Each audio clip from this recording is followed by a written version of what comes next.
on va parler des informations qui concernent l'équipe nationale du Sénégal. Ousmane Sow rêve des Lions, on garde l'espoir et on travaille. Donc, auteur d'un début de saison éclatant avec Gornik Zabrze, donc en Pologne, Ousmane Sow continue d'impressionner. Donc voilà, l'ailier sénégalais surnommé Ousmane Ballon d'Or par ses coéquipiers après une prestation de haut volte face au Legia Varsovie. Donc 2 buts et une passe décisive, ne cache pas son ambition de porter un jour voilà, les maillots de l'équipe nationale du Sénégal. Dans une interview accordée à Wii Sport, le joueur de 25 ans, auteur de 6 buts et 3 passes décisives, Jot n'a exprimé son rêve de rejoindre l'équipe nationale du Sénégal. Bien sûr que c'est un rêve que j'ai toujours eu et j'espère le réaliser. En tout cas, je fais tout pour y parvenir et je vais continuer dans cette voie, a déclaré Ousmane Sow, qui joue actuellement dans le championnat polonais. Mais bien vrai qu'il est conscient qu'il y a une concurrence terrible avec voilà, au sein de l'équipe nationale du Sénégal. Il y a un autre joueur boo xamante ne tamit voilà, dem nañu jël ay information si moom muy Dominique Mendy mi ngi football ci championnat Irak ci équipe bi nga xamante ne moom mooy Al Shorta. Donc le rêve de chaque joueur c'est de défendre les couleurs de l'équipe nationale du Sénégal. Donc moom itamit mu nekk un joueur qui est arrivé à Génération Foot en octobre 2014 avec la cohorte des Cheikh Tidiane Sabali, ñoom Aboulo, ñoom donc le jeune Mendy, milieu de terrain de 25 ans, a connu 8 années marquantes avec le club de Déni Biram Ndao. Aujourd'hui, sociétaire d'Al Shorta en Irak, après un passage à Al Najaf, un autre club du pays, puis au stade tunisien, le natif de Thiès est en train d'étaler son indéniable talent. Donc, sacré meilleur joueur étranger du championnat irakien la saison dernière. Dominique Mendy se confie à cœur ouvert et parraine pour nous rejoindre l'équipe nationale du Sénégal. Ça fait du bien, ça fait du bien. Et voilà, day baax tamit joueurs yi di génn di afficher seen ay ambition. Et je pense que la porte n'est pas fermée. Pape Thiaw tëjul buntu bi pour kenn. Si tu fais de bonnes performances, si tu es régulier, si tu as de la compétition, mais s'il y a une chance mu dem jëli la, je pense que il va le faire sans aucun problème. On va parler aussi actuellement du top 10 des meilleurs buteurs sénégalais. Top 10 des meilleurs buteurs sénégalais, avec Mbaye Diagne qui se retrouve avec 10 buts, Kalisen 8 buts en 16 matchs, Mbaye Diagne 10 buts en 9 matchs, Fabrice Tamba 7 buts en 17 matchs, Oumar Diouf 7 buts en 11 matchs, Chérif Ndiaye 5 buts en 11 matchs, Christian Gomis 5 buts en 10 matchs, Abdallah Ning 5 buts en 14 matchs, El Hadj Ndiaye 5 buts en 10 matchs, Ismaïla Sarr 4 buts en 11 matchs et Sadio Mané moom itamit 4 buts en 10 matchs. Donc lii moo nekk actuellement le top 10 des meilleurs buteurs sénégalais pour la saison 2025-2026. Comme ni ma leen ko waxee gars yi, on va vous donner toutes les informations yi concernées l'équipe nationale du Sénégal. Premier League, Iliman Ndiaye, leader des récupérateurs dans le tiers défensif. Iliman fait des efforts défensifs.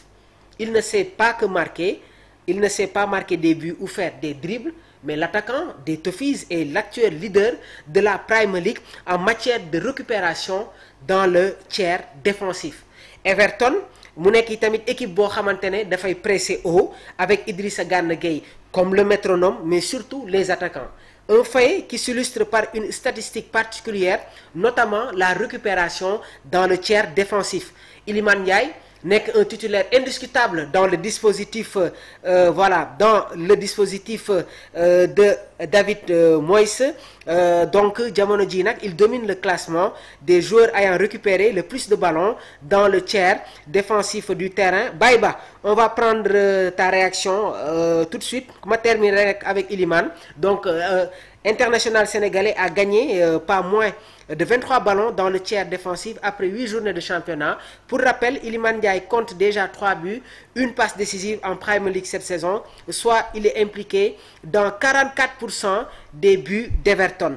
Donc Iliman Ndiaye, comme ni ma leen ko évoqué, possession one in defensive third, maanaam mooy récupérateur dans le tiers défensif. Iliman Ndiaye se retrouve avec 23 récupérations, suivi de Tyrick Mitchell bu Crystal Palace, Kyle Walker 22 récupérations, Elliot Anderson 22 récupérations, Calvin Bassey 21 récupérations, de même que Tyler Adams ak Marc Guéhi, Pedro Porro, Joachim Andersen ak Gabriel Gudmundsson ñoom itamit am nañu 20 récupérations. Donc Iliman Ndiaye, attaquant ci équipe bi di Everton, devient actuellement le leader des récupérateurs dans le tiers défensif.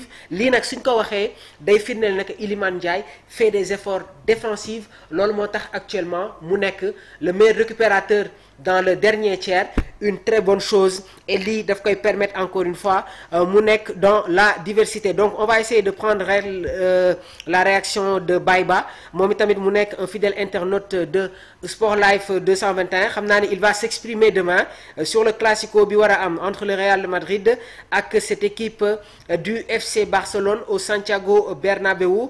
Donc Bayba ñu ngi lay nuyu bu baax di la jaajëfal, am un réel plaisir di la dalal ci Sport Life 221. waaw maa ngi lay nuyu bu baax. ñu ngi lay ziar bu baax. waaw maa ngi lay ziare waa groupe yëpp. merci beaucoup merci beaucoup.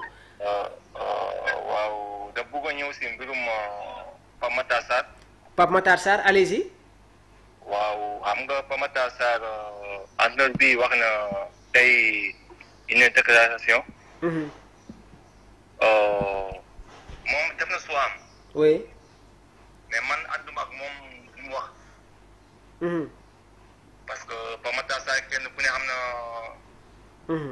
il est. un joueur talentueux et puis il est en forme. d'accord. début de saison dem na saison bu baax. ok. waaye moom il est en train dem na soo am mais moom moo def lu ko nekk teg si banc. bu doon sam sago nag mooy man bu doon sam sago allo tu vois quoi. allo oui waaw waaw ñu ngi lay déglu bu baax.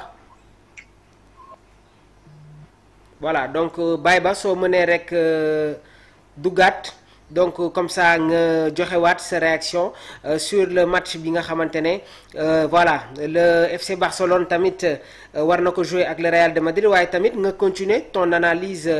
nga continuer sa analyse ci Pape Matar Sarr. Donc ñu ngi leen di jaajëfal yéen yi nga xamante ne vous êtes déjà scotché à la plateforme digitale Sport Life 221. On va terminer rapidement gars yi ak match yi nga xamante ne moom moo war a am tey en Premier League. Newcastle dina jouer ak Fulham, Chelsea dina jouer ak Sunderland, Manchester United dina jouer ak Brighton, Brentford Liverpool ce sera à 19h.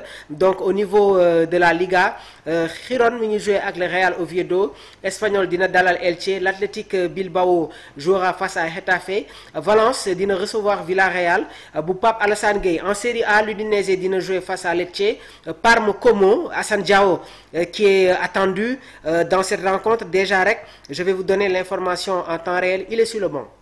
Assane Diao est sur le banc. Donc Parme dina dalal le Como, ce sera à 13h. Il y a un autre Sénégalais bi nga xamante ne tamit il est titulaire dans cette équipe de Parme, mais je pense que il a quelques pépins moo tax gisuñu ko ci bile rencontre, muy Moussa Niakhaté Ndiaye. Moom tamit mu nekk un joueur qui évolue dans le championnat italien. À 16h Napoli Inter, Cremonese dina jouer ak Atalanta Bergame. En Bundesliga, Hoffenheim dina jouer ak Heidenheim, Hamburg dina jouer ak Wolfsburg, Bayern Munich bu Nicolas Jackson dina dem fekki le Borussia Mönchengladbach, Augsburg dina jouer ak Leipzig, Eintracht Francfort Saint-Pauli, Borussia Dortmund dina jouer ak la Cologne. À 15h en Ligue 1, Brest dina dalal le Paris Saint-Germain, Monaco Bourg-Krépin Diatta dina jouer ak Toulouse, et l'Olympique de Marseille va se déplacer au Chaudron Lensois, ce sera à 19h05. Donc ñu ngi leen di jaajëfal bu baax a baax yéen ñi nga xamante ne vous êtes scotché à la plateforme Sport Life 221. Donc après midi bi on va vous accompagner avec les informations yi nga xamante ne day concerner toujours l'actualité sportive internationale, le classico entre le Real de Madrid et le FC Barcelone. Doyen Univers ñu ngi lay jaajëfal bu baax a baax di rafetlu sa teewaay saa su nekk fii ci biir Sport Life 221.